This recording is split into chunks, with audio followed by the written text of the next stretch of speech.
태극 낭자들이 올리는 금메달의 소식은 바로 궁도입니다. 그 궁도 경기를 쳐다보게 되면 숨을 멈추고 활을 당기어서 관역의 정중앙에 맞춰서 10점을 맞을 때는 우리 모두에게 큰 기쁨이 됩니다. 그런데 그 화살이 빗나가서 점수에 넣지 못하고 빗나갔을 때 모두를 초조하게 하고 안타깝게 하기도 합니다. 활을 당겨서 정중앙에 맞추지 못하고 빗나간 화살, 그것이 바로 오늘 16절에 말하고 있는 쏘기는 활과 같은 의미입니다. 이 빗나간 화살을 신약 성경에서는 하말티아, 죄라고 설명을 합니다. 오늘 이 본문에 나오는 두 주 전에 뒤집지 않은 전병, 지난주에 어리석은 비둘기, 오늘 쏘기는 활, 이 세 가지 비유는 한결같이 여러분과 저의 모습을 말하고 있는 것들입니다. 그들은 돌아오나 높으신 자에게로 돌아오지 아니한다고 하는 것, 그것이 바로 쏘기는 활과 같다라고 말씀을 합니다. 오늘 이 시간 우리가 하나님 앞에 나와 예배하지만 과연 여러분과 저는 그분의 마음에 합의한 자로서 이 자리에 서 있는지, 아니면 몸과 우리의 삶이 주님께로 집중되지 못하고 빗나가 있는 모습은 아닌지 한번 되돌아볼 수 있는 시간들이 됐으면 좋겠습니다.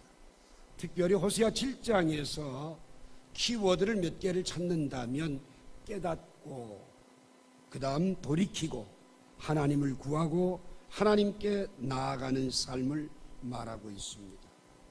이 시간 우리의 예배가, 우리의 찬송이, 우리의 기도가 영과 진리로 드려지는 중요한, 여러분과 저의 예배의 가장 중요함은 돌이킴이 있어야 된다라고 하는 겁니다.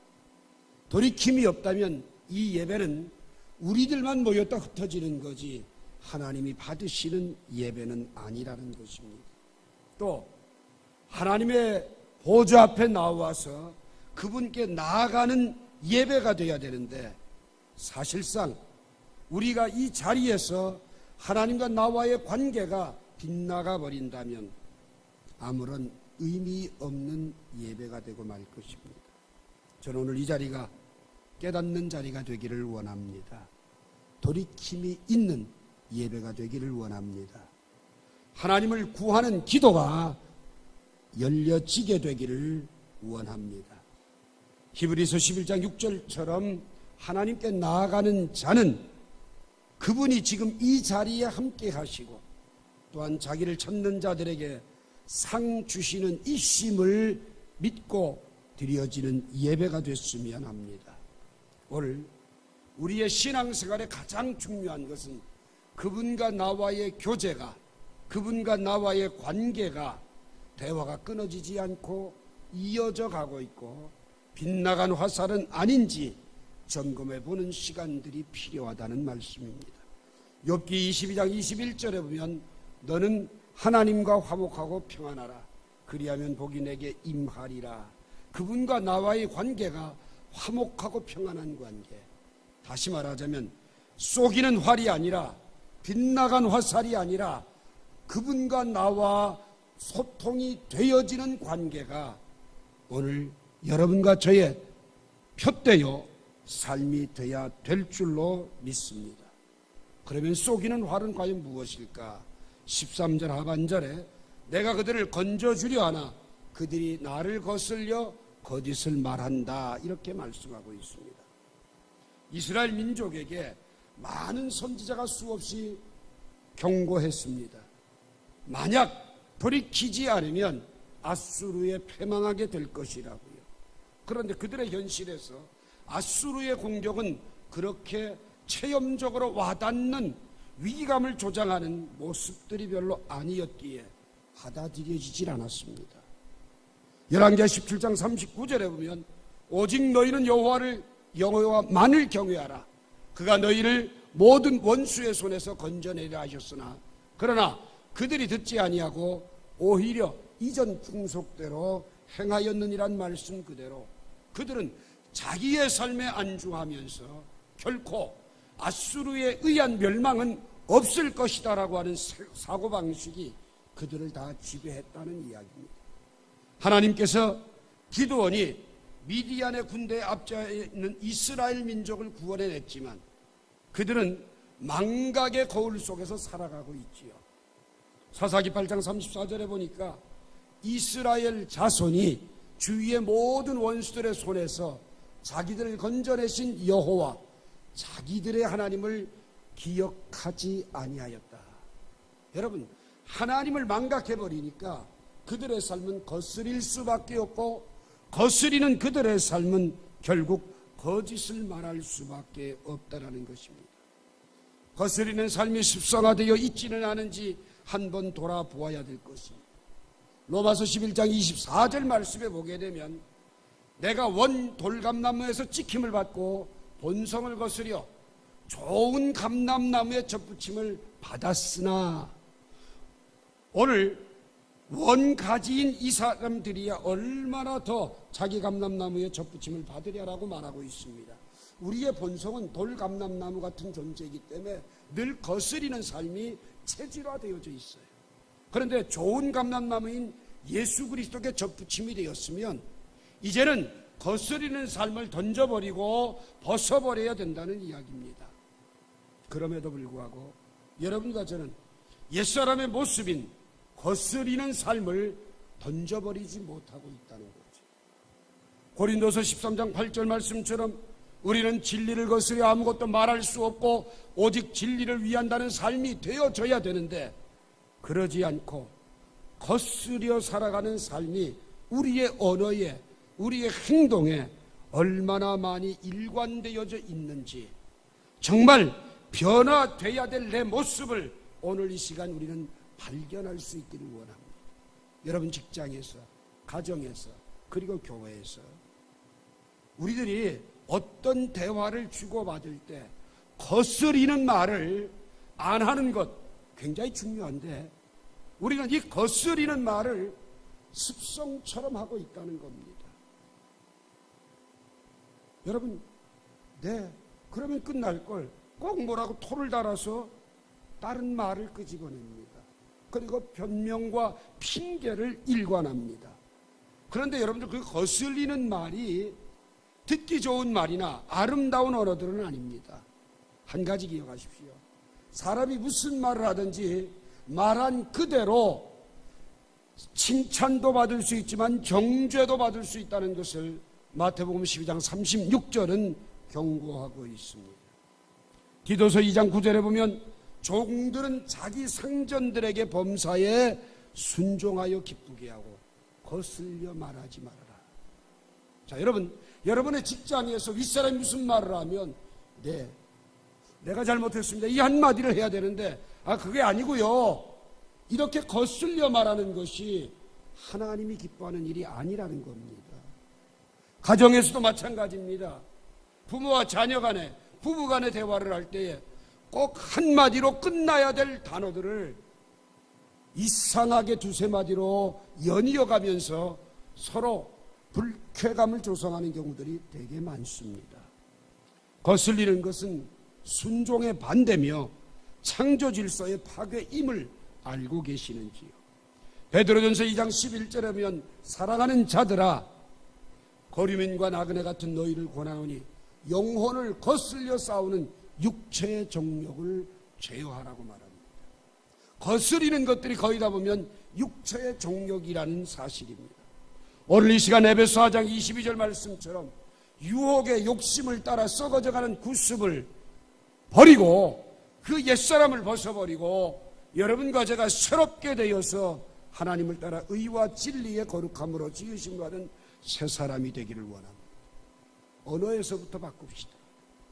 레위기 26장 21절에 보면 너희가 나를 거스려 내게 청종하지 아니할진대 내가 너희의 죄대로 너희에게 7배나 더 재앙을 내릴 것이라는 경고의 메시지가 있습니다. 오늘 이 시간 하나님 거슬려 말하는 나의 습성을 고쳐주세요라고 기도로 끝내지 말고 우리의 삶 자체가 바뀌어지기를 원합니다. 고린도서 1장 18절에 보게 되면 예수님은 이 땅에 오셔서 예라는 말 이외에 다른 말은 하신 적이 없다라고 얘기를 합니다. 그분은 한 번도 아니라라고 말하신 적이 없다라고 이야기하면서 하나님의 약속은 얼마든지 그리스도 예수 안에서 예가 되나니 그런즉 우리가 아멘하여 하나님께 영광을 돌리게 된다고 말씀하고 있습니다. 예수님은 언제나 예하신 분이에요. 아니오가 없으신 분이에요. 예수님은 언제나 핑계와 변명으로 거스린 적이 없으시고 순종하셨던 삶을 우리에게 모델로 보여주셨다라고 합니다.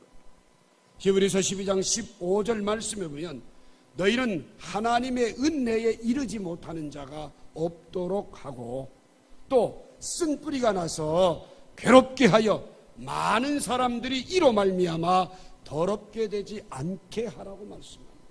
여러분, 은혜를 받지 못하면 우리 안에 쓴뿌리가 자라나요. 하나님의 은혜를 내가 누리지 못하면 우리 안에서 쓴뿌리가 올라와서 거스리는 존재가 되고 그 거스리는 존재는 사실상은 뭐예요? 거짓을 말하는 거예요. 얘가 진실이고 아멘이 진실인데 거스리는 언어와 삶은 결국은 하나님이 우리를 건져주려 하나 건질 수 없는 속이는 활이 되고 만다라고 말씀하고 있습니다. 그래서 히브리서 12장 28절에 우리가 흔들리지 않는 나라를 받았은 즉 은혜를 받자 이로 말미암아 경건함과 두려움으로 하나님을 기쁘게 섬길진이라고 말씀하고 있습니다. 오늘 여러분, 우리의 삶이 언어에서부터 거스리는 것들을 벗어버리고 우리의 삶이 거스려서 거짓을 말하는 삶을 벗어버릴 때에 속이는 활로서의 삶이 청산되고 그리스도를 닮는 자가 된다는 사실을 기억하시기 바랍니다. 두 번째로 14절 말씀 보니까 성심으로 나를 부르지 아니하였으며 오직 침상에서 슬피 부르짖으며 곡식과 새 포도주로 말미암아 모이며 나를 거역하는도다. 자, 여러분, 하나님께서는 만홀히 여김을 받지 않으셔요. 그런데 위기를 만나고 어려움을 만나게 되면 기도하긴 기도하는데 마음을 다 쏟아서 그분의 응답을 바라보는 기도가 아니라 당장 어려운 고통만 모면하기 위해서 기도하는 사람들이라는 거예요. 신앙인인 것 같은데 그들의 기도를 보게 되면 현실의 고통만 벗어나기 위해서 몸부림치는 모습이다. 그런데 이들은 그 하나님 앞에 엎드려야 될 모습을 지니지 못하고 곡식과 새 포도주, 내게 이익이 되고 내게 쾌락이 되고 내게 즐거움이 된다고 하면 거기에는 열심히 모인다는 거죠. 그게 바로 하나님을 거역하는 속이는 활이다, 이렇게 성경은 말합니다.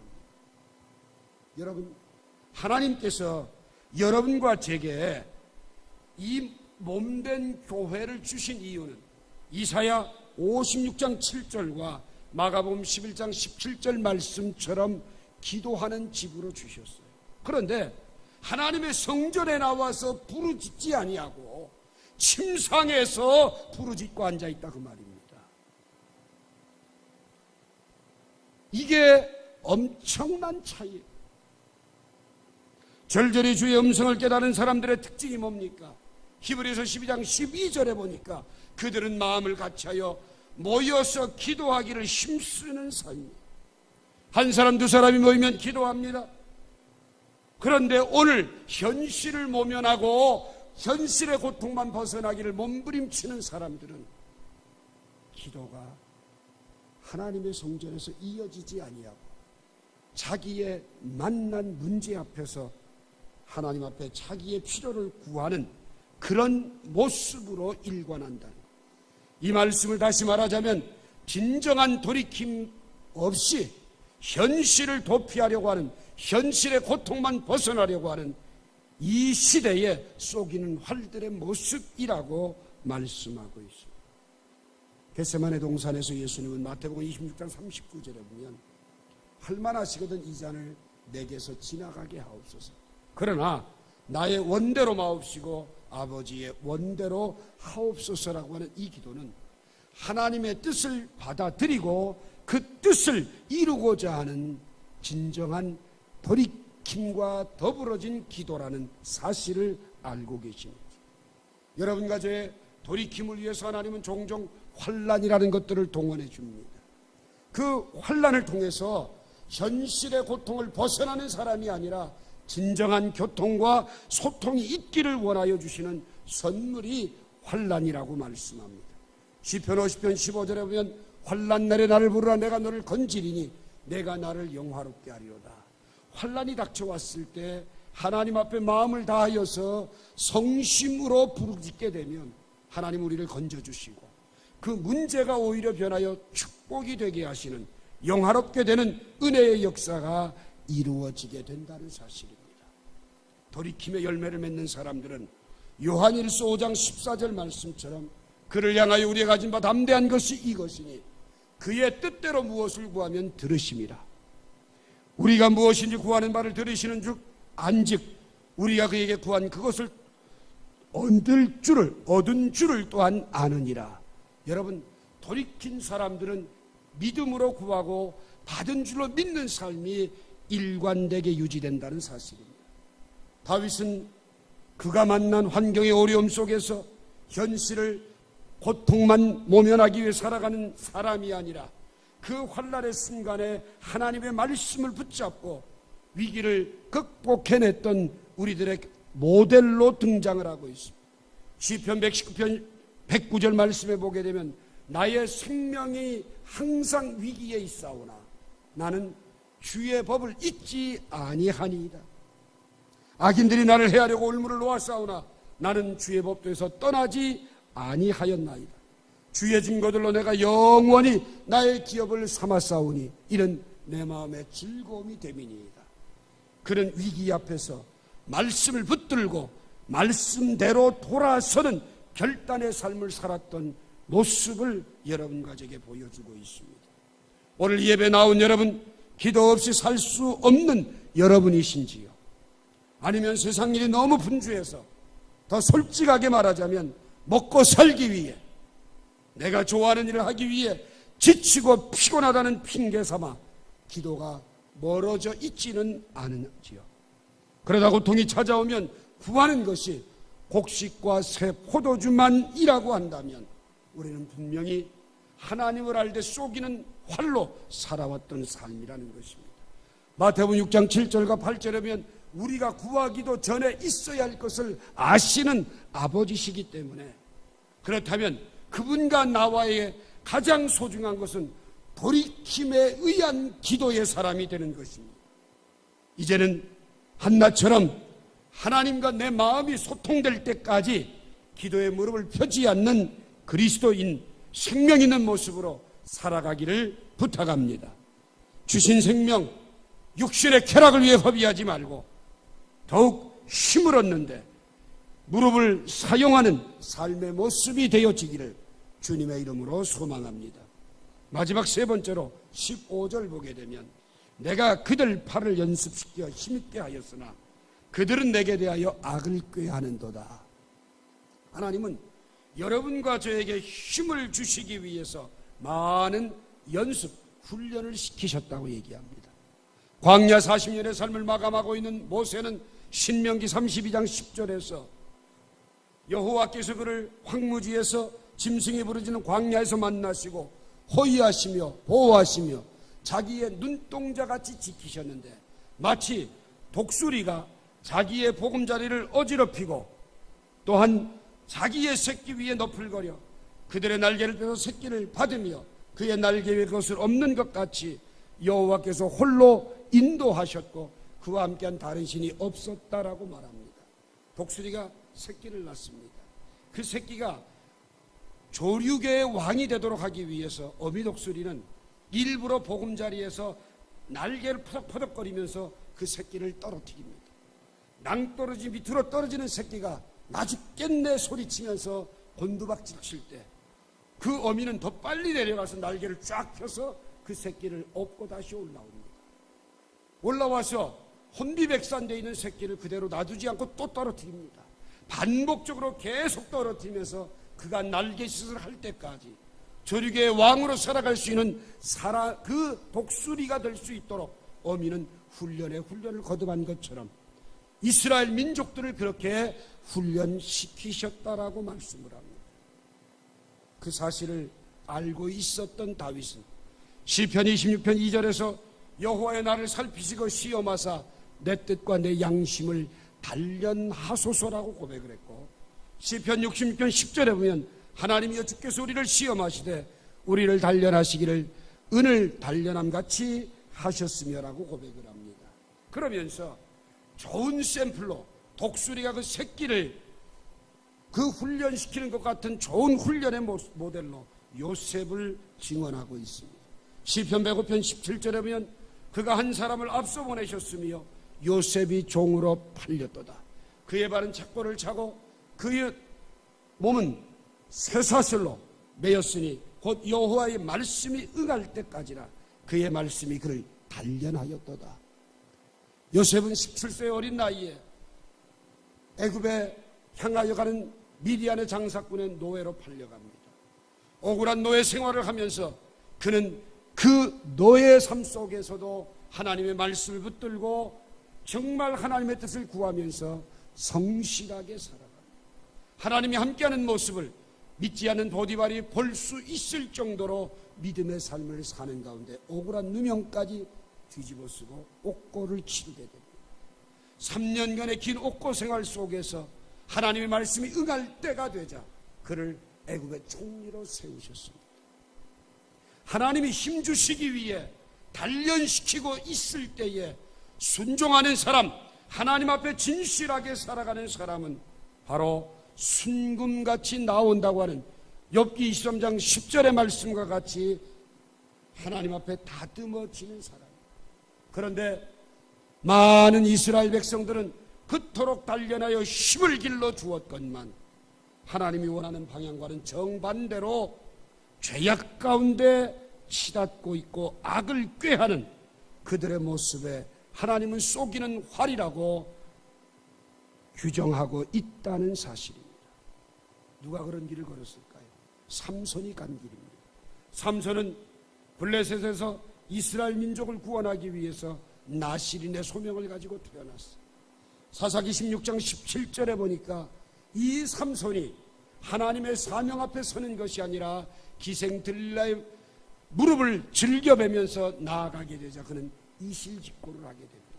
하나님이 내게 주시는 능력이 머리털에 있습니다. 그 머리털을 밀어버리면 나는 아무 힘도 쓰지 못하고 다른 사람과 같이 된다라고 고백을 합니다. 그 결과 어떻게 됩니까? 머리털 밀리고 인생의 최후의 비참한 순간을 맞이하게 되는 것입니다. 요나도 예외가 아닙니다. 요나서 1장 3절에 보면 니느웨로 가라는 하나님의 명령을 피하고 하나님의 얼굴을 피하려고 다시스로 도망을 갑니다. 도망가는 그를 하나님은 어떻게 하십니까? 풍랑이 일어 바다에 던지게 하고 바다에서도 큰 고기 뱃속에 들어가서 3일간 죽도록 회개하도록 만들어버리십니다. 이토록 힘을 주나 죄악의 길로 가는 사람들의 삶이 바로 쏘기는 활이라는 겁니다. 히스기야가 하나님 앞에 은혜를 받았어요. 그런데 역대하 32장 24절에 보면 병들어 죽게 되었을 때 여호와께 기도하며 여호와께서 그에게 대답하시고 이적을 보이셨는데 그 은혜를 받은 뒤에 은혜를 보답하지 않고 마음이 교만해져 버릴 때에 하나님의 진노가 그에게 임하고 말았다는 것. 오늘 이 시간 여러분, 우리는 하나님께서 훈련시켜서 힘을 주시면, 건강을 주시면 힘 다하여 주님을 사랑하고 그분이 기뻐하는 일을 하는 그리스도인들이 되기를 주의 이름으로 축원합니다. 우리에게 시간을 주실 때에 헛된 데에 허비하지 말고 성경 읽고 기도하고 전도하고 하나님의 전을 섬기면서 살아가는 여러분과 제가 되기를 원합니다. 로마서 6장 12절 말씀처럼 너희는 죄가 너희 죽을 몸을 지배하지 못하게 하여 몸의 사욕에 순종하지 말고 또한 너희의 지체를 불의의 무기로 죄에게 내주지 말고 오직 너희 자신을 죽은 자 가운데 다시 살아난 자 같이 하나님께 드리며 너 지체를 의의 무기로 하나님께 드리라고 말씀하고 있습니다. 오늘 이 시간 여러분, 우리에게 물질을 주시면 나를 위해 낭비하는 존재가 되지 말고 종과 동록이 슬지 않은 하늘나라에 싸우며 살아가는 결단들이 있길 바랍니다. 대다수 많은 사람들이 하나님이 훈련을 시키셔서 힘을 주시니까 그 주신 힘을 가지고 엉뚱한 짓 하면서 살아요. 마태복음 3장 8절 말씀처럼 회개에 합당한 열매를 맺고 살아가는 삶이 되어야 한다는 겁니다. 오늘 여러분과 저의 삶이 하나님 앞에 쏘기는 활은 아닌지요. 주께서 건져주려 하시는데 거슬리는 언어와 거짓을 말하면서 살아가고 있다면 이제 거스리는 삶을 청산하고 거짓의 옷을 벗어버리고 온전히 주님만 따르는 복된 삶이 되기를 축원합니다. 하나님 우리를 돌이키도록 환경을 조성하시는데 현실에 당한 고통만 모면하기 위하여서 몸부림치고 당장 급한 것들을 구하기에 급급한 사람이 아니라 진정 하나님과 나와의 소통이 이루어지고 마음이 통하는 히브리서 10장 22절의 말씀과 같은 삶이 이루어지기를 원합니다. 오늘도 훈련시키셔서 힘주시는 것은 죄악의 도구로 살아가라고 주신 기회가 아니라 의의 도구로 하나님께 드리라고 주신 아름다운 기회인 것을 기억하시고 하나님 앞에 진심을 다하여 나의 몸을 드리는 복된 역사가 있게 되기를 주의 이름으로 축원합니다. 기도하겠습니다.